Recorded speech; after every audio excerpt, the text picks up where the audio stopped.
ଆଜି ଖର୍ଚ୍ଚ ଅଧିକା ହେଇଗଲା କାହିଁକିନା ପ୍ରଥମେ ସିଏନ୍ଜି ପକାଇଲେ ଆପଣଙ୍କର ସେଇ 700 ଟଙ୍କା ପାଖାପାଖି 694 ଟଙ୍କା ମାନେ ସେ 700 ଟଙ୍କା ତାପରେ ପୁଣି 200 ଟଙ୍କା ସିଏନ୍ଜି ପକାଇଲେ ତା ଛଡ଼ା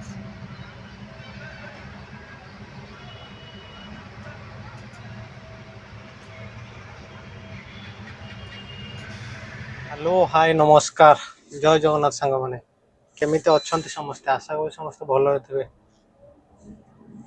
ସାଙ୍ଗମାନେ ଆଜି ସୋମବାର କାଲି ସଣ୍ଡେଟା ଭଲ ବୁକିଂ ଥିଲା ହେଲେ ମୁଁ ଲଗ୍ଇନ୍ କରିନଥିଲି ଅଲଗା ଯେଉଁ ସାଙ୍ଗମାନେ ବି ଲଗ୍ଇନ୍ କରିଛନ୍ତି ତାଙ୍କ ବେପାର ଭଲ ଠିକ୍ ଠାକ୍ ହେଇଥିଲା ତ କାଲି ତ ଲଗ୍ଇନ୍ କରିନଥିଲି ଆଜି ସେଇଥିପାଇଁ ସକାଳୁ ସକାଳୁ ଲଗ୍ଇନ୍ କରିଛି ମାନେ 7ଟା ସୁଦ୍ଧା ମୁଁ ଲଗ୍ଇନ୍ କରିଦେଇଥିଲି ଫାଷ୍ଟ ବୁକିଂଟା କଟକ ଯାଉ ଯାଉ ପୁଣି ସେଠୁ ରିଟର୍ନ ମୋ ଗାଡ଼ିରେ ସିଏନ୍ଜି ନଥିଲା ସିଏନ୍ଜି ପକେଇଲା ବେଳକୁ ପୁଣି ଘଣ୍ଟାଟା ଲାଗିଲା ଲମ୍ବା ଲାଇନ୍ ଲାଗିଥିଲା ଫାଷ୍ଟ ତ କଟକ ଗଲି କଟକ ସାଙ୍ଗେ ସାଙ୍ଗେ ରିଟର୍ନ ବାଜିଲା ସେଟା ନେଇକି ଆସିଲି ଆପଣଙ୍କର ଚନ୍ଦ୍ରଶେଖରପୁର ସିଏନ୍ଜି ଖରାପ ତାପରେ ସେଇଠୁ ଗୋଟେ ବାଜିଲା ଯାଇକି ଆପଣଙ୍କର ନାକା ଗେଟ୍ ନେଇକି ଗଲି ସବୁ ଯାକ ଉବେରରେ ନାକା ଗେଟ୍ ନେଇକି ଗଲି ତାଙ୍କୁ ଛାଡ଼ିଲି ନାକା ଗେଟ୍ ପହଞ୍ଚୁ ମୋ ପେଟ୍ରୋଲ ହେଇଯାଇଥିଲା ଗାଡ଼ି ତାପରେ ତ ତାଙ୍କୁ ଛାଡ଼ିକି ଯାଇକି ବରମୁଣ୍ଡାରୁ ସିଏନ୍ଜି ପକେଇଲି ସିଏନ୍ଜି ପକେଇକି ତାପରେ ପୁଣି ଆଉ 2ଟା ବୁକିଂ କଲି ଆଜି ସକାଳୁ 4ଟା ବୁକିଂ ହେଇଛି ଟୋଟାଲ କଟକ ଯିବା ଆସିବା ଆଉ ଗୋଟେ ନାକା ଗେଟ୍ ଯାଇଥିଲି ପଟିଆରୁ ଆଉ ଆପଣଙ୍କର ସେଇ ଜାଗମରାରୁ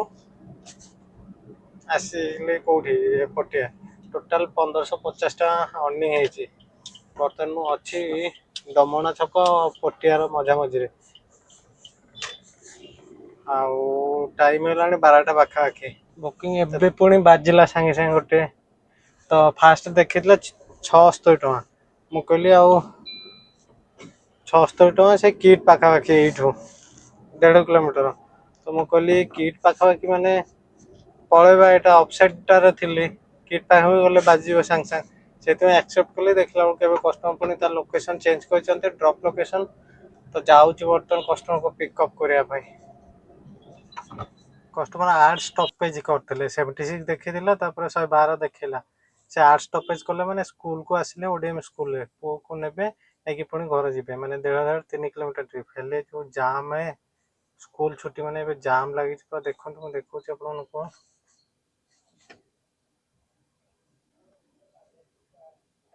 ପୁରା ଯେଉଁ ଜାମ୍ ଲାଗିଛି ଜାମ୍ ଭିତରେ ଟ୍ରିପ୍ଟା ଆକ୍ସେପ୍ଟ କରି ଭୁଲ ହେଇଗଲା ତତେ କ'ଣ କରିବି ଜାଣିପାରିଲିନି ମୁଁ ଭାବିଲି ସେ କଥା ମାନେ ଗୋଟେ ଡେଷ୍ଟିନେସନ୍ ଦେଇଥିଲେ ସେଇଟାକୁ ଚେଞ୍ଜ କଲେ ଇଏ 8 ଷ୍ଟପେଜ୍ କଲେ ଜାଣିପାରିଲିନି ହଉ ବୁକିଂ ଠିକ୍ ଠାକ୍ ଅଛି ଆଜି ସକାଳଠୁ ଏଯାଏଁ ଗୋଟେ ବି ଓଲାରେ କରିନି ମୁଁ ସେଇ ଡମଣା ପାଖାପାଖି ଥିଲି ଡମଣା ପାଖରୁ ପୁଣି ବାଜିଲା ଗୋଟେ ପୋଖରୀପୁଟ ଡ୍ରପ୍ କଲି ଓଲା ବି ଠିକ୍ ଠାକ୍ ପଇସା ଉବେର ବି ଠିକ୍ ଠାକ୍ ପଇସା ଦେଉଛି ଆପଣଙ୍କର ଟଙ୍କା 1950 ହେଲାଣି ମୁଁ ଯେଉଁ ସିଏନ୍ଜି ପକେଇଥିଲି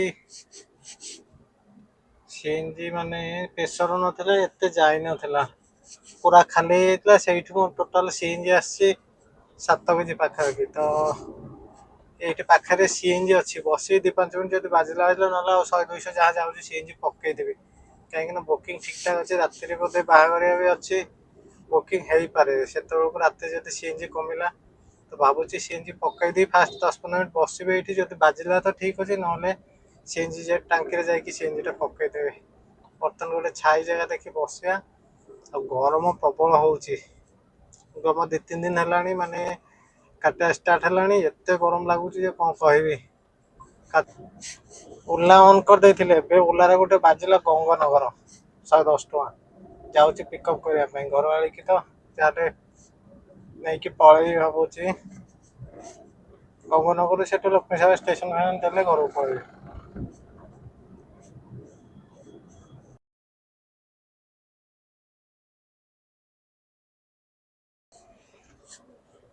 ଆଜି ଆଉ ଘରକୁ ଖାଇବାକୁ ଯାଇ ହେଲାନି ପୋଖରୀପୁଟ ଗଙ୍ଗନଗର ଆସିଥିଲି ଗଙ୍ଗନଗରରୁ ହୋମ୍ ମାରିଥିଲି ଯେ ହେଲେ ବାଜିଲାନି ଘର ଆଡ଼ିକି ବାଜିଲା ପଟିଆ ଏୟାରପୋର୍ଟରୁ ମାନେ ଓଲାରେ ବାଜିଲା ମୁଁ ଥିଲି ଗଙ୍ଗନଗର ଛକ ପାଖରେ ଓଲାରେ 2 କିଲୋମିଟର ପିକଅପ୍ ନେଇକି ପଟିଆରେ 230 ଟଙ୍କା ଦେଖେଇଲା ମୁଁ ନେଇକି ଆସିଲି ଟୋଲ୍ ମିଶେଇକି 230 ସେ ଯାହା ବି ହଉ ମୁଁ ଏବେ କଷ୍ଟମରକୁ ଡ୍ରପ୍ କରିଦେଇଛି ଯାଉଛି ହୋଟେଲରେ ଖାଇଦେବି ହୋଟେଲରେ ଖାଇସାରିଲା ପରେ ଯାଇକି ପୁଣି ଲଗ୍ଇନ୍ କରିବି ବର୍ତ୍ତମାନ ଲଗ୍ ଆଉଟ୍ ହେଇଯାଇଛି ଓଲା ଉପରେ 2ଟା ଯାକ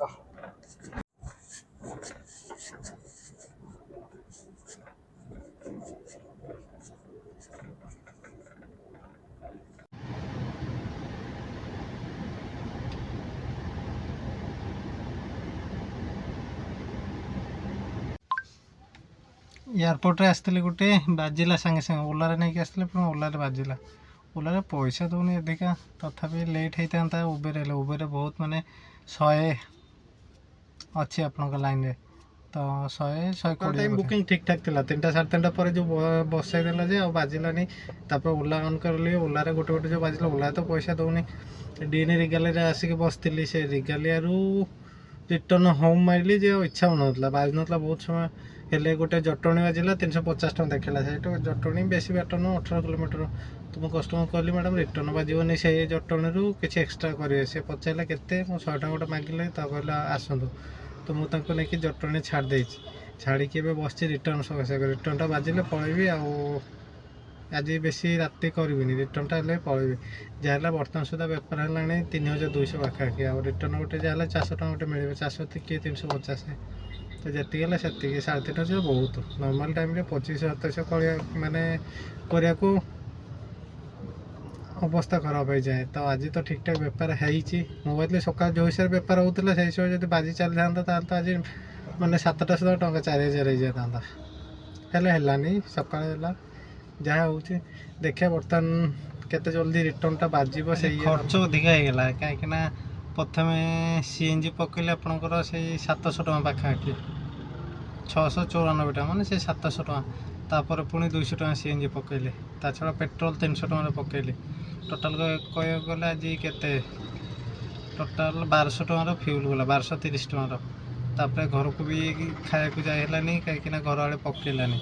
ତ ସେଇ ହିସାବରେ 1200 କି 1300 ଟଙ୍କା ତ ଅଲରେଡ଼ି ଖର୍ଚ୍ଚ ହେଇଗଲା। ଜଟଣୀରୁ ରିଟର୍ନଟା ମିଳିଗଲା। ଆଉ ରିଟର୍ନଟା ବି ଥିଲା ଆପଣଙ୍କର କଟକ ରୋଡ଼ରେ ଯେଉଁ ମହେନ୍ଦ୍ରଦେବ ଟାୱାର, ସେ ମହେନ୍ଦ୍ରଦେବ ଟାୱାରରେ। ଆଉ ସେଇଟା ମିଳିଛି ମୋତେ 480 ଟଙ୍କା। ଠିକ୍ଠାକ୍ ଅଛି, ଜଟଣୀ ନ ମିଳିଲେ ସେ 400ରୁ 500 ଭିତରେ ମିଳେ ରିଟର୍ନରେ। ଟୋଟାଲ୍ ଅର୍ଣ୍ଣିଂ ହେଇଛି 3780 ଟଙ୍କା କି 90 ଟଙ୍କା। ତ 9ଟା ଭିତରେ ଅର୍ଣ୍ଣିଂ ଠିକ୍ଠାକ୍ ଅଛି, ଖରାପ କହିହେବନି। ଆଜି ବେପାର ବି ଠିକ୍ଠାକ୍ ଥିଲା, ଖାଲି 3ଟା ପରେ ଟିକେ ବସେଇ ଦେଲା।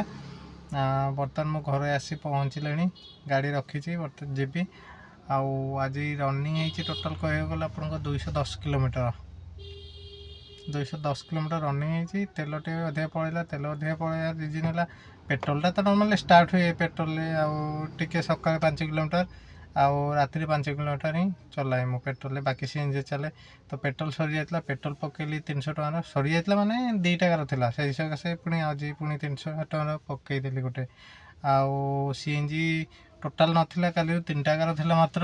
ସେ 3ଟା ଗାର ଜଲ୍ଦି ଜଲ୍ଦି ସରିଗଲା, ସେଇଥିରେ ଫୁଲ୍ କରିଦେଇଥିଲି। ସେ ପ୍ରେସର୍ କମ୍ ଥିଲା। ତାପରେ ପୁଣି ଆପଣଙ୍କର ପଟିଆରେ ଟିକେ ଖାଲି ପାଇଲି, ପଟିଆରେ ପକେଇଲି 230 ଟଙ୍କା ସେଇଠି ଯାଇଥିଲା। ତ ମୋ ଛଡ଼ା ଘରେ ବି ଖାଇବାକୁ ଆସିନଥିଲି, ହୋଟେଲରେ ଖାଇଲି। ତ ଟୋଟାଲ୍ 3780 ଟଙ୍କାରୁ 1300 ଟଙ୍କା ଖର୍ଚ୍ଚ ହେଲା, 2400 ଟଙ୍କା। ଆଉ CNG ବି ଅଛି ଆପଣଙ୍କର ପ୍ରାୟ ଅଧା ଟାଇମ୍, କାଲି 1500 ଟଙ୍କା ବେପାର ହେଇଯିବ। କହିବାକୁ ଗଲେ CNG ଯାଇଥିବ 700, ମ୍ୟାକ୍ସିମମ୍ 700 ଟଙ୍କା CNG ଯାଇଥିବ। ତ ସେ 700 ଗଲେ 3000 ବଞ୍ଚିଲା। ତ ସାଙ୍ଗମାନେ ଆଶା କରୁଛି ଭିଡ଼ିଓଟି ଆପଣଙ୍କୁ ଭଲ ଲାଗିଥିବ। ଯେଉଁମାନେ ବି ନୂଆ କରି ଦେଖୁଛନ୍ତି ମୋ ଚ୍ୟାନେଲକୁ ଦୟାକରି ଚ୍ୟାନେଲକୁ ସବସ୍କ୍ରାଇବ୍ କରିଦେବେ, ଲାଇକ୍ ସେୟାର କମେଣ୍ଟ କରିବାକୁ ଜମାରୁ ଭୁଲିବେନି। ରହିଲି, ନମସ୍କାର, ଜୟ ଜଗନ୍ନାଥ।